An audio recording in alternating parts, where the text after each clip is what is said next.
आज के इस वीडियो में हम कक्षा 12 के छात्रों के लिए यानी इंटरमीडिएट के छात्रों के लिए जो हिंदी विषय के अंतर्गत अलंकार पूछे जाते हैं, क्योंकि उनकी बोर्ड परीक्षा 22 फरवरी से निर्धारित है, बिल्कुल करीब समय आ गया है। परीक्षा की दृष्टि से उनके लिए जो हिंदी अलंकार से संबंधित टॉपिक हैं उस पर बारी बारी से क्रम से हम पढ़ा रहे हैं। पिछले वीडियो में हमने पढ़ा दिया है कुछ अलंकार। आज के इस वीडियो में हम दृष्टांत अलंकार को पढ़ाएंगे, बताएंगे आपके समक्ष। आपके सामने ये बताना है आपको कि दृष्टांत अलंकार क्या है। दृष्टांत अलंकार क्या है? दृष्टांत का मतलब होता है एक उदाहरण। जैसे किसी बात को हमें किसी को समझाना है तो उदाहरण दे करके, मान लीजिए जैसे क्लास में बच्चों को पढ़ाया जाता है तो पढ़ाने के बाद में उनको एक उदाहरण समझाया जाता है, या कोई गांव में कोई व्यक्ति किसी बात किसी के समक्ष रखता है तो एक उसके बाद में एक उदाहरण बता देता है। तो उदाहरण से क्या होता है, बात एकदम स्पष्ट हो जाती है। तो दृष्टांत जो अलंकार है इसका क्या मतलब है, इसकी क्या परिभाषा है, इसको हम कैसे पहचानेंगे, इस विषय पर हमें चर्चा करनी है।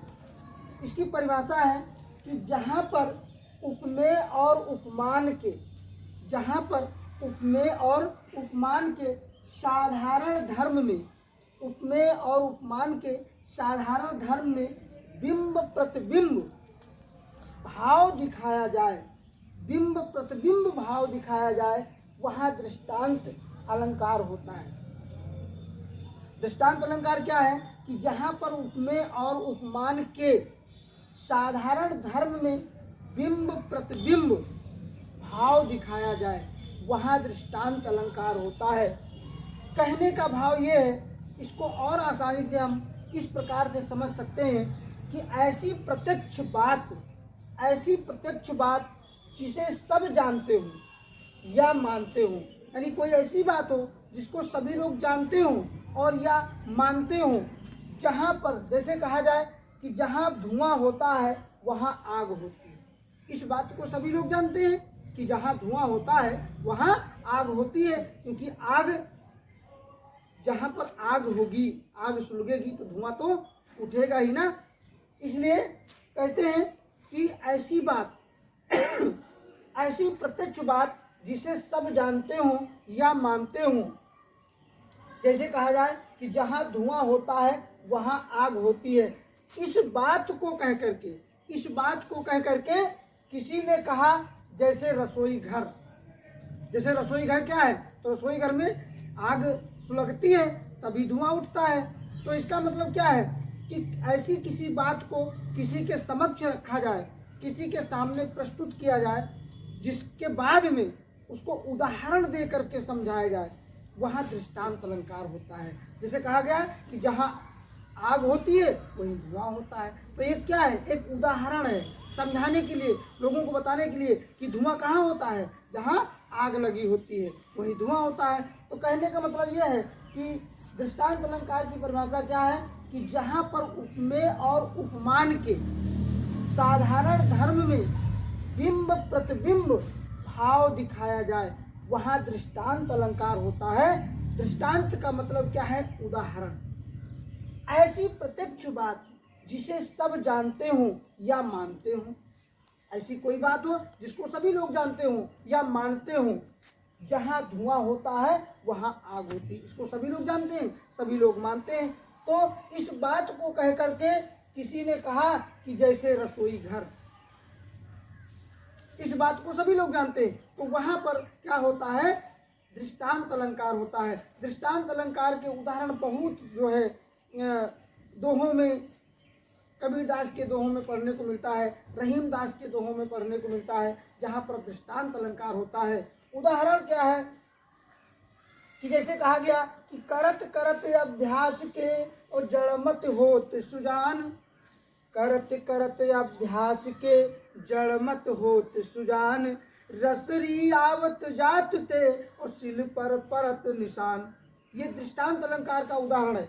क्या कि करत करत अभ्यास के और जड़मत होत सुजान, रसरी आवत जात ते सिल पर पड़त निशान। यहाँ कहने का भाव क्या है, यहाँ पर देखिए उदाहरण दिया गया और उदाहरण के बाद में समझाया गया।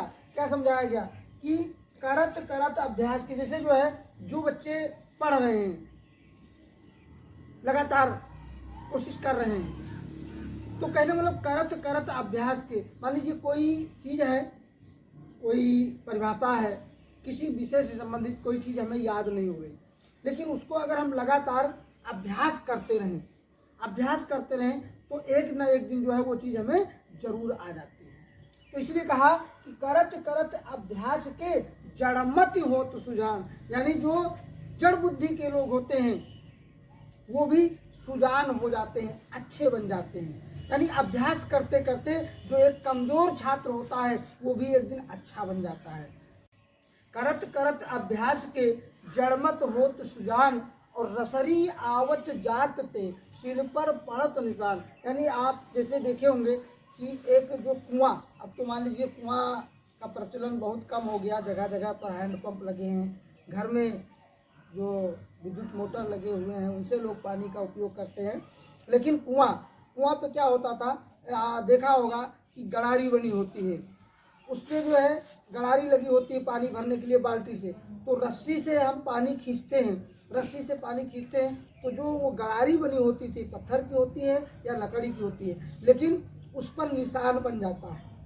और आपने देखा होगा जैसे हैंडपंप लगा होता है, इंडिया मार्क का हैंडपंप, वहाँ पर जहाँ पर पानी गिरता है वहाँ पर जाकर के देखिए कभी, तो वहाँ पर एक बाल्टी रखने का जो जगह होता है वहाँ गड्ढा बन जाता है, जहाँ पर पानी गिरता है वहाँ पर छोटा सा गड्ढा बन जाता है। क्या मतलब लगातार पानी गिरने से एक पत्थर पे गड्ढा बन सकता है। तो इसलिए कहा कि करत करत अभ्यास के जड़मत होत सुजान, रसरी आवत जात ते सिल पर पड़त निशान। तो यहाँ जो उदाहरण दिया गया है, इस उदाहरण में कौन सा अलंकार है, दृष्टांत अलंकार है, क्योंकि बताया गया है उदाहरण दे करके यहाँ दूसरी वाली पंक्ति में कि रसरी आवत जात ते सिल पर पड़त निशान, यानी बार बार रसरी के आने जाने से पत्थर पर भी निशान पड़ जाता है, पत्थर पर भी निशान बन जाता है। तो इस प्रकार से यहाँ दृष्टांत अलंकार है। यानी दृष्टांत अलंकार के बाद जो अगला अलंकार है अति संयुक्त अलंकार। अति संयुक्त क्या है, नाम से ही स्पष्ट है, अति संयुक्त यानी आश्चर्य की बात, जहाँ पर आश्चर्य की बात हो वहाँ पर अति संयुक्त होती है। यानी अति संयुक्त अलंकार जो इंटर के छात्रों के लिए बहुत ही लाभदायक सिद्ध है आने वाली परीक्षा के दृष्टि से।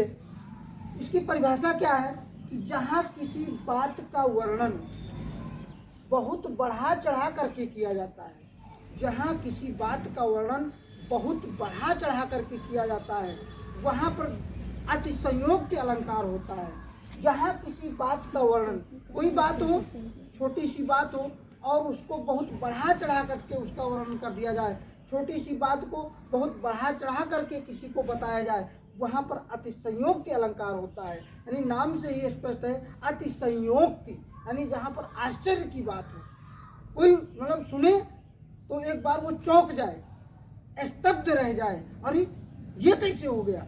तो कहने मतलब जो है कि जहाँ किसी बात का वर्णन बहुत बढ़ा चढ़ा करके किया जाता है वहाँ अति संयुक्त अलंकार होता है। यानी कहने का मतलब यह है कि लोक समाज की सीमा या मर्यादा टूट जाए, ऐसी बात कही जाए, ऐसी बात को इतना बढ़ा चढ़ा करके कह दिया जाए कि जहाँ लोक समाज की सीमा या मर्यादा टूट जाए, वहाँ पर जो है अति संयुक्त अलंकार होता है। यानी कि छोटी सी बात को इतना बढ़ा चढ़ा करके कह दिया जाए जो कि लोग सुने तो स्तब्ध रह जाएं, चौंक जाएं, अरे ये कैसे हो सकता है। तो वहाँ पर जो है अति संयुक्त अलंकार होता है। उदाहरण के लिए जो है बहुत अच्छा उदाहरण यहाँ पर हमने लिखा कि हनुमान की पूंछ में और लगन न पाई आग, हनुमान की पूंछ में और लगन न पाई आग, और सिगरी लंका जल गई और गए निशाचर भाग। यानी देखिए यहाँ पर क्या है, एक अति संयुक्त वाली बात बताई गई कि उदाहरण को अगर हम एक बार पढ़ें और उदाहरण को पढ़ करके हम तुरंत ही पहचान जाएंगे कि अरे यहाँ ये कैसे हो गया। यानी हनुमान की पूंछ में, हनुमान जी की जो पूंछ, यानी ये उस समय का वर्णन है जब हनुमान जी लंका में सीता जी का पता लगाने के लिए गए थे, और वहाँ पर जो है राक्षस कुल ने क्या किया, हनुमान जी की पूंछ में आग लगा दी, और आग लगाने के बाद में हनुमान जी ने पूरी लंका को तहस नहस कर दिया, जला दिया। यानी तो वही का वर्णन किया गया कि हनुमान की पूंछ में, लेकिन यहाँ पर क्या कहा गया कि हनुमान की पूंछ में लगन न पाई आग, यानी आग लगने नहीं पाई, हनुमान की पूंछ में आग लगने नहीं पाई। और हुआ क्या, सिगरी लंका जल गई, यानी हनुमान जी की पूंछ में आग भी न लगने पाई और सिगरी लंका जल गई। और गए निशाचर भाग, यानी जो राक्षस थे निशाचर से वो भाग गए। तो बड़ा अच्छा भाव लिखा है यहाँ पर कि हनुमान की पूंछ में लगन न पाई आग और सिगरी लंका जल गई, गए निशाचर भाग। इसका एक और उदाहरण है जो हमने आल्हा खंड से लिया है, बहुत अच्छा उदाहरण है। सुनने से ऐसा प्रतीत होता कि अरे ये कैसे हुआ। कैसा उदाहरण है कि नानक चिमचा है मोहबे माँ जहिमा नौ मन दाल अमाए, और मोहबे वाले बड़े खवैया सात सात चिमचा तक खाए। यानी ये इतना अच्छा उदाहरण कि बताया गया कि एक छोटा सा चिमचा है, कहाँ, महोबे में, आल्हा खंड। देखिए आल्हा जो लिखा गया, आल्हा आपने सुना होगा बरसात के मौसम में ढोलक की थाप पर गांव में देहात में गाया जाता है।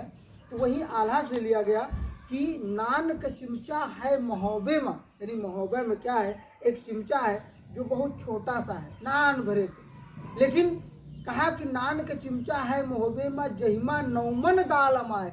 नौमन दाल का मतलब क्या है, बहुत दाल अमाए, 9 मन यानी 16 किलो का 1 मन, 16 किलो और 9 मन, 16 नवैया 144, 144 किलो दाल उमाम है। और कहा मोहबे वाले बड़े खवैया सात सात चिमचा तक खाएं, यानी मोहबे वाले जो खाने वाले थे वो इतना खाने वाले थे कि सात चिमचा दाल तक खाएंगे हैं। तो यहाँ पर क्या है, ये मानने वाली बात नहीं है, लेकिन इस उदाहरण को इतना बढ़ा चढ़ा करके बता दिया गया। तो इस प्रकार से यहाँ पर अतिसंयोक्त अलंकार है, अतिसंयोक्त अलंकार, यानी किसी छोटी सी बात को इतना बढ़ा चढ़ा करके बता दिया जाए, इतना बढ़ा चढ़ा करके बता दिया जाए कि आश्चर्य वाली बात हो जाए, सुन करके ऐसा लगे कि अरे ये कैसे हो सकता है।